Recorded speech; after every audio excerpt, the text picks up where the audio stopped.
2017 saw us finish with 13.1 million passengers. There were many, many reasons why the results were so good, particularly the extra capacity offered by the home carrier Wizz Air.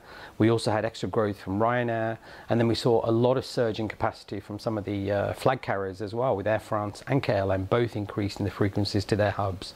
All of this culminated in 1.6 million more passengers in 2017 compared to 2016, representing a 14% year-on-year growth. Just in terms of the Wizz Air growth, they grew by nearly 20% last year and delivered over 4 million passengers. They went from 9 aircraft to 10 aircraft based in Budapest, and they also flew in from many, many other bases. So this was a key catalyst of the growth.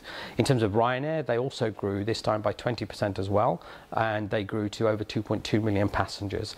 So they fueled a lot of significant growth. And as I mentioned earlier, we've seen growth from Air France KLM, Lufthansa Group as well, and we had some night stop aircraft installed by Brussels Airlines, which meant that they could feed more connections beyond their Brussels hub.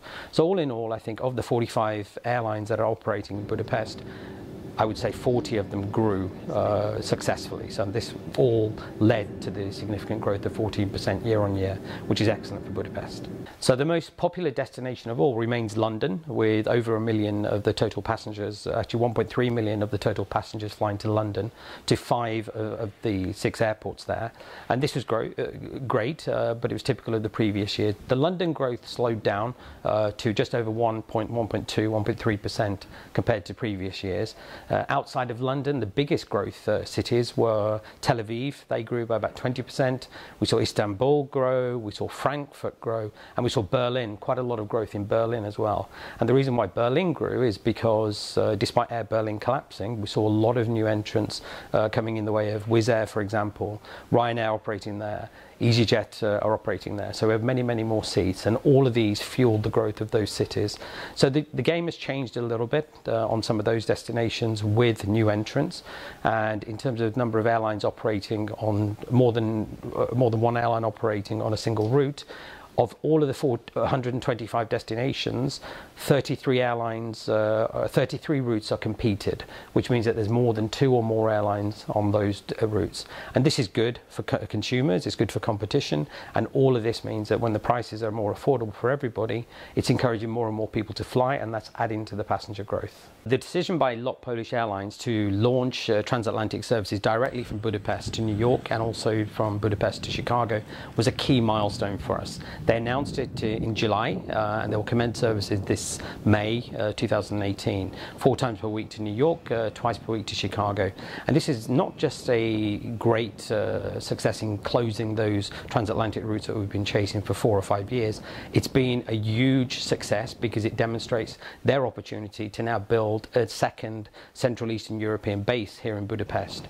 They used to fly 3 times per day between Warsaw and Budapest. They increased that to 4, and now they will increase it to 5. And all of these increases in frequency demonstrate their willingness to feed these transatlantic flights from Budapest. So we see very quickly, within a 2 to 3 year time frame, the opportunity for them to develop a second base here in Central Eastern Europe, which is not just good for them, it's good for Hungary, it's good for the economy, and it's certainly good for Budapest Airport.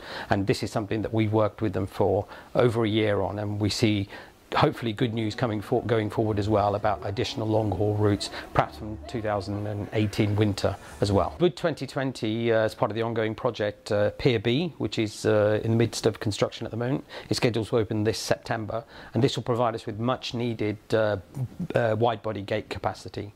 As we've mentioned earlier, we have extra long-haul flights coming with LOT Polish Airlines from May with their Dreamliner, and also we have American Airlines coming, and this is in addition to the existing long-haul services that we have from Emirates Airlines and also Air China.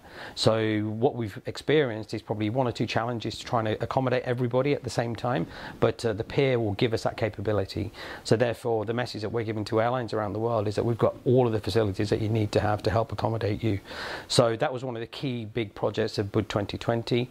In terms of the car parks, in addition to the holiday parking extension that we've implemented this year, The next phase of Bud 2020 as far as parking is concerned is the completion of a multi-storey car park, where we will build a 6-storey car park in the course of the next 2 years, offering 2,500 extra spaces of much needed short-term parking capacity. And this will be located directly in front of Terminal 2, and this is one of the other key projects. Outside of that project, we have the Cargo City project, which is already approved, it's already pre-leased, and that will offer significant thousands of square meters of cargo space for the growing number of freighters to use at Terminal 2. And the last big project that we have as part of the Bud 2020 is the finalisation of the concept development for Terminal 2C, as it's been called, or as we're referring to it as Terminal 3, where we want to build a state-of-the-art new terminal to accommodate all of the growth in demand of airlines that we have, and also of retail facilities that we need to build over the next few years. 2018, we have already announced more than 1 million extra seats that will be on sale in 2018 compared to 2017. We're also in advanced discussions with the airline community about what extra seats they will offer from the winter. As we saw last year, we had significant growth year on year, 1.6 million more passengers over year on year. This year, we expect probably a similar number again if we continue with the momentum that we saw last year. Our plan is slightly more modest than that because we want to reflect the reality of the standard European growth, or the recognised European growth of 5 to 6%. However, already what we've seen in the first 1 or 2 weeks of January is already performing 12 or 13%. So in terms of what concrete information we have at the moment is, as I said, over 1 million seats will be on sale for the summer compared to last summer. The winter is looking quite promising, so a number of new airline routes will be announced. Ryanair already announced that they will launch a 2 times per week service to Marseille from the winter. We've had lots of discussions with Wizz Air about possibly entering markets like Turkey, and also looking at additional routes in Russia. Some of the routes are a lot more preliminary than others, and also continue our long-haul aspirations in terms of discussing airline connections from Asia, particularly from Bangkok, from Japan, from Singapore even, but these are probably more realistic in 2019.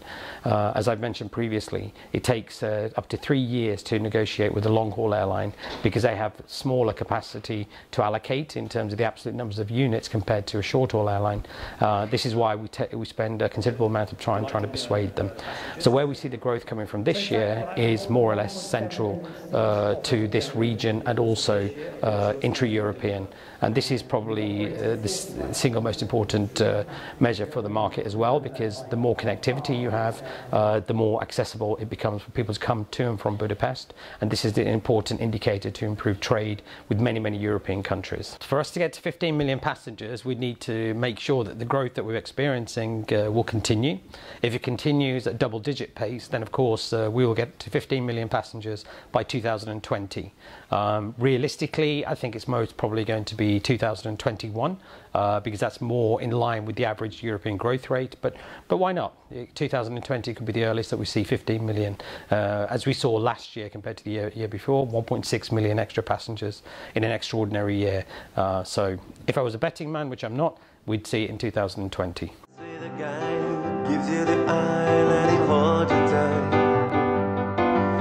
can smile, every smile for